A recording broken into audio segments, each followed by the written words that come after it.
Hello, hello, hello, and welcome to episode number 8 of the Lone Gunman Podcast. It's your boy Rob Clark coming at you.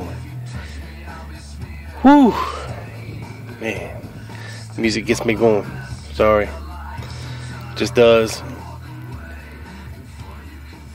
Tonight, we're going to get into a little bit of a little story that a lot of people don't really know about.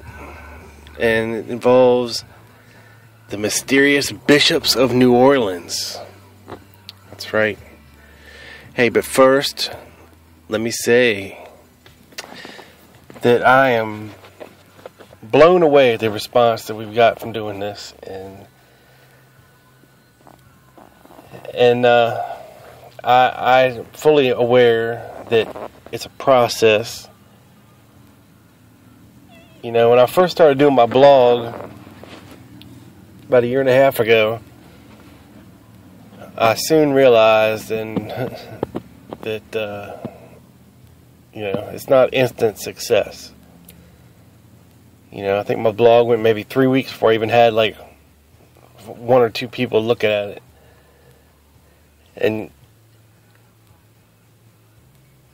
when you had 1 or 2 people looking at it, I was like, yeah, somebody actually read it. Somebody actually read something I did.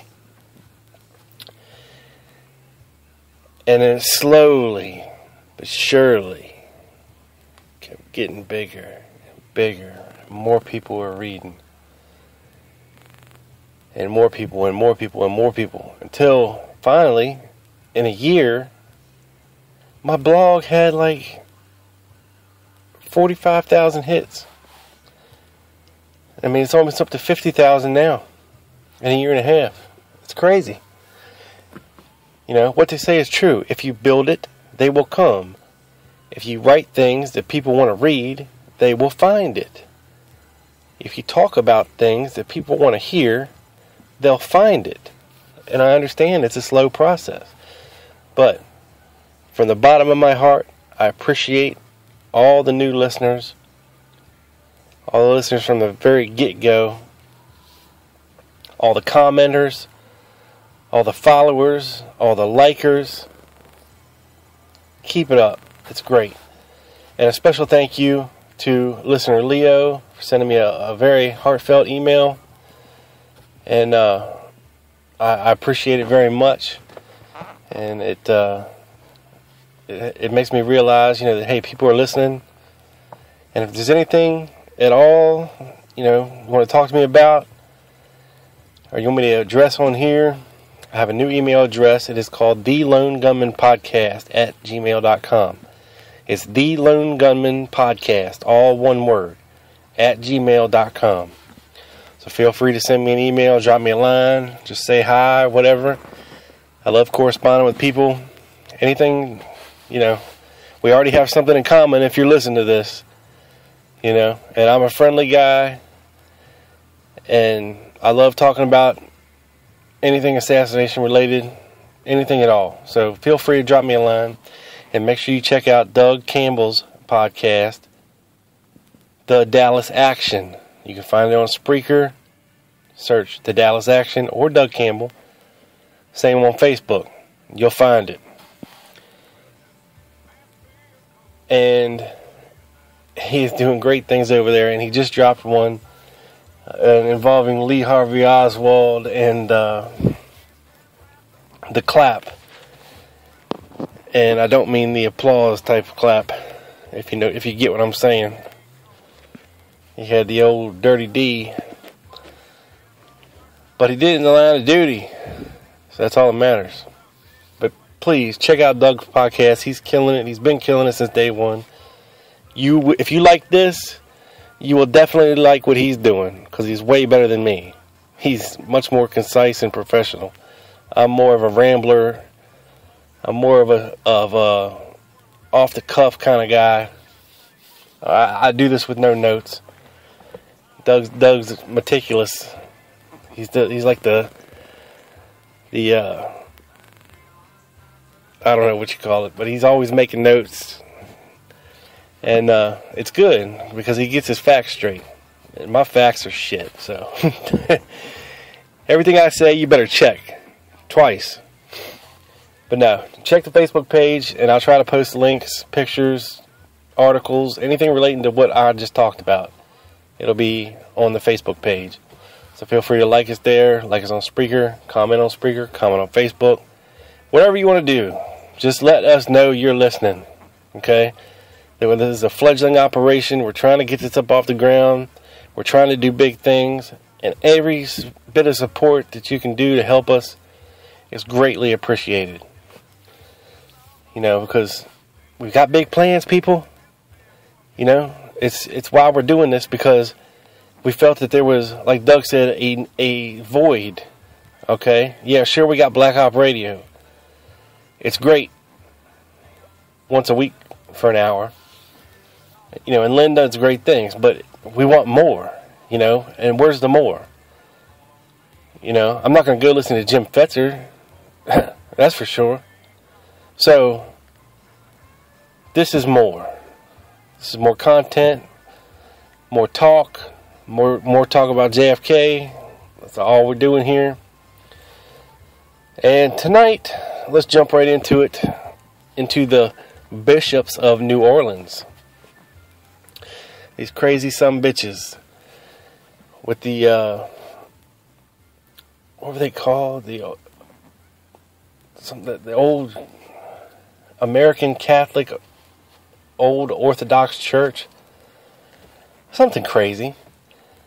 Anyway, after Ferry died, of course he had all this religious crap in his apartment. You know, these robes and collars and crosses and chalices and staffs and all this crap, right? So what did Ferry think he was? Did he think he was a priest? Was it like a costume for him? Did he dress up like one when he, you know, was going after his little boyfriends? Or what the hell exactly was he doing? Because he doesn't strike me as the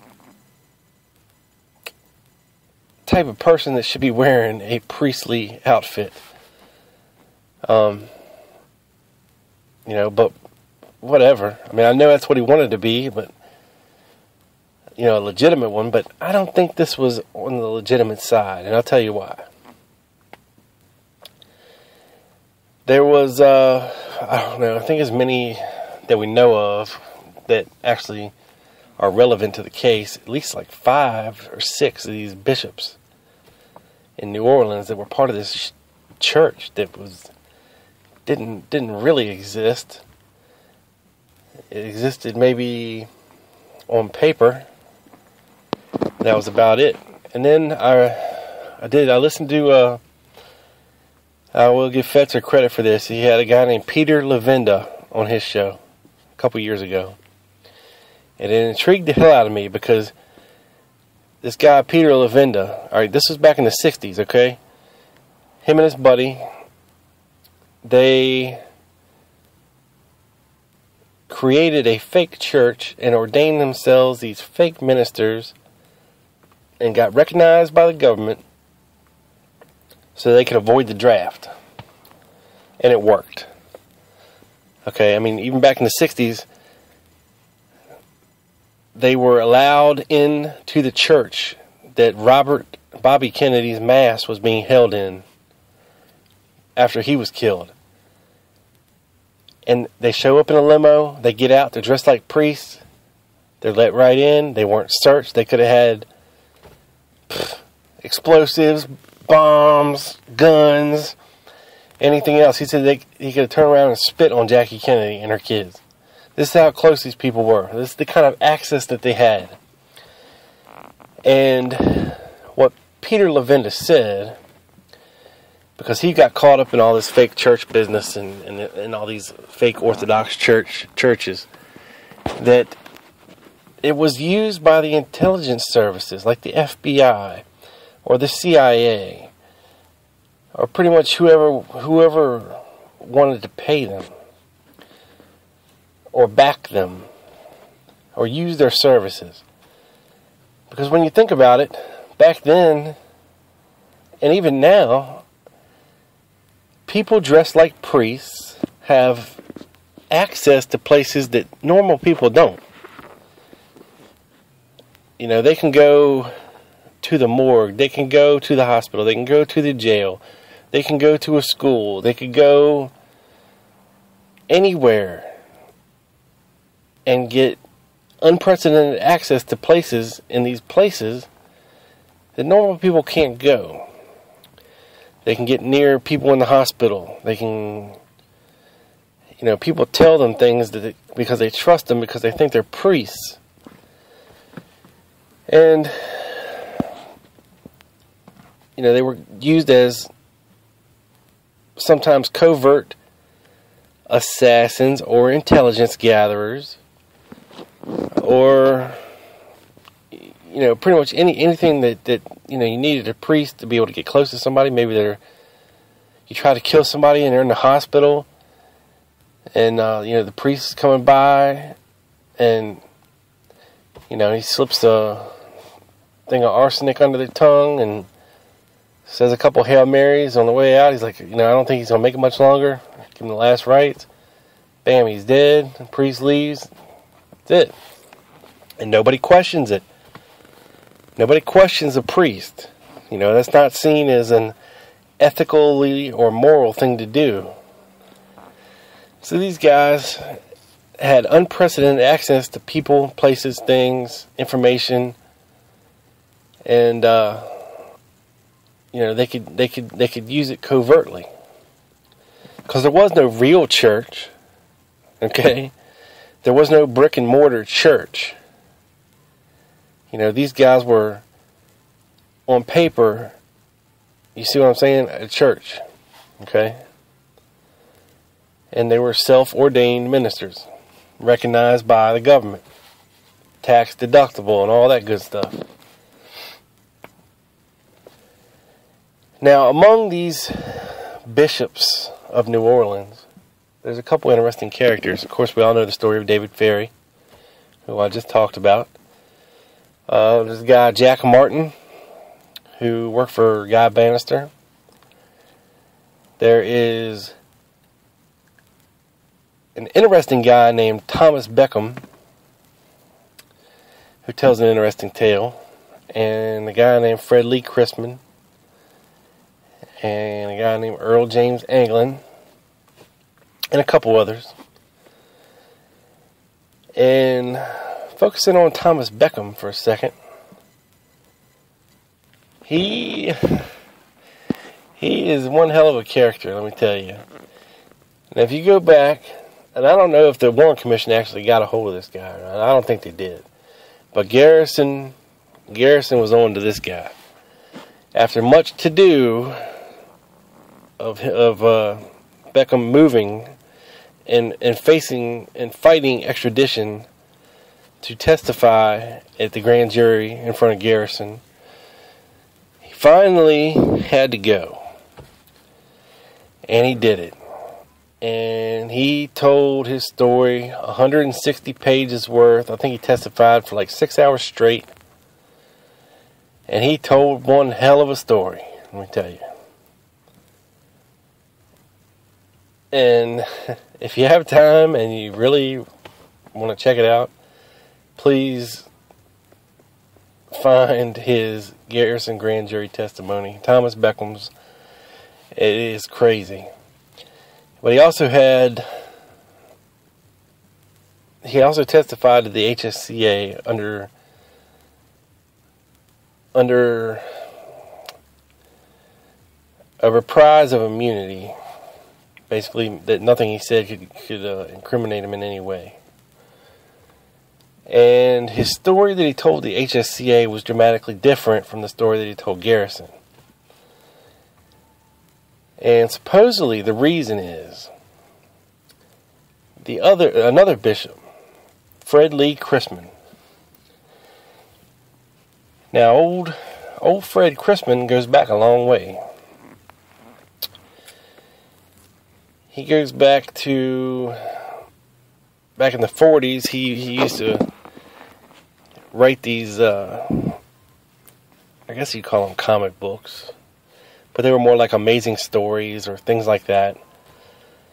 It's like serial books, and he'd write them and tell of these underground robots that he'd met, and they had these big civilizations underground, and he said he was hurt by a laser beam through his body. This is weird shit. And then he shows up again during the Maury Island incident, where him and his buddy Harold Dahl had I guess it was a fishing, well, no, it wasn't a fishing boat, it was a logging boat. They had this logging business, but they basically would go around after storms, or, you know, when the river would get jammed up, and they'd just go pull wood out of the river or the lake or wherever they were at, and they would log this stuff. You know, instead of actually going out and cutting trees down and stuff, they would pull these trees up out of the water and throw them on the boat and log them like that. But they were part of this thing called the Maury Island incident, where they said that they saw like 10 UFOs, and that one of them came really close to the boat and was kind of wobbling like it was jacked up or something, and it dropped this slag shit on the boat and broke a guy's arm and killed a dog. And supposedly something kind of mysterious happened after they told their story. They had 2 FBI agents come, and they had this shit in a cereal box, and the plane they were taking it back to Washington on mysteriously crashes. And of course we all know the story of Roswell, which happened a couple days after the Maury Island incident, which a lot of people think might be related. You know, UFO crash, and then a couple days before we had a UFO acting kind of wonky, you know, up near Seattle or up in Washington. And that these UFOs were on a southerly trajectory, and they'd come down through New Mexico, and then they went on through Mexico and down in South America, because there's sightings, you know, all along the way there back then. But the big thing was a crash in Roswell, a supposed crash. So there's that. And then Chrisman gets involved with Thomas Beckham, and there's kind of a weird story where he's like, Thomas Beckham is turning into a country music singer, and he changes his name, and Chrisman is promoting him, and all this other weird kind of stuff. You know, you're just like, whatever. And but the story that he told later in life, and he did tell it to the HSCA as well. Thomas Beckham tells an interesting story. Okay? He stated to the HSCA that not Carlos Marcello, but I think it was Vincent Marcello, G. Ray Gill, David Ferry, Clay Shaw. Oh, that reminds me. Back to the Maury Island incident. After those 2 FBI agents died, he was visited by a military man, and he was asked to give up the remnants of whatever that crap was, you know, because he didn't give it all to the FBI. You know, there was still some scraps left over or something of this slag. And a military guy shows up, and it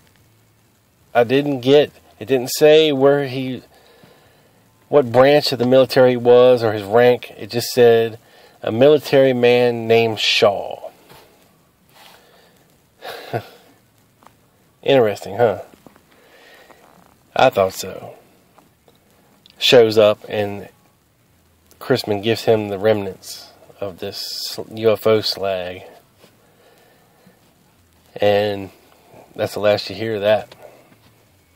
Alright, now back to New Orleans. Well, we got Thomas Beckham telling this story, you know, of all these people, and he said they paid him, I think it was $100 or $200 to take a package to Dallas. Now, Douglas, perk your ears up, son, because you're about to come across something Hopefully you don't even know yet. But Thomas Beckham told the investigators at the HSCA that he took a package that he saw them putting together in G. Ray Gill's office that consisted of photographs, maps, and drawings, like schematics of something. And all this stuff was put in an envelope, and they stuck it in a magazine, and he was sent to Dallas 2 weeks before the assassination. And Thomas Beckham says he dropped this envelope. He met this guy at a hotel by the name of Mr. Lawrence Howard. You heard me right. Mr. Lawrence Howard. Cohorts of Mr. Loren Hall and Mr. William Seymour of Interpen. Okay? Now, when he delivered this stuff to Howard, Howard got all pissed off. He was like, what the hell is this? Is this it? And Beckham was like, yeah, that's it. You know, and Howard's like, you didn't take anything out of here. And Beckham said, no, I didn't even look in it. I don't even want to know what's in it. Now, and Beckham stated that he overheard, you know, Shaw and Ferry and all these guys talking about the assassination. And he pretty much knew what was going on, you know. But hey, a buck's a buck, right? Sure. So, he comes back, you know, he tells G. Ray Gill and Marcello and Ferry and Shaw and all these people that Howard is not a happy camper with whatever the hell it was you sent him. You know, he asked me, is that it? You know. And this is 2 weeks before the assassination. Okay? So, back to Fred Lee Chrisman. Now, Jim Garrison really thought that Fred Chrisman was involved in this assassination somehow. And we find out later, because Joan Mellon interviewed Thomas Beckham. And she also did some FOIA requests on Jack Martin of New Orleans during this time. And apparently there was 3 of them that she got the files for.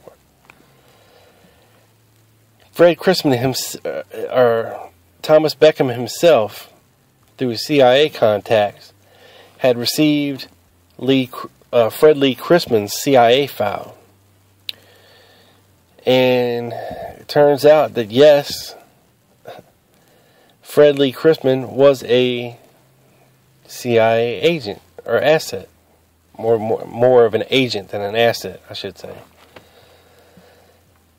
And Beckham always claimed that he always said that he worked for something called the Organization. And this whole thing is like a, you know, it's a conglomerate of maybe CIA, FBI, Mafia, who knows, you know, but it's the Organization. That's who this guy works for.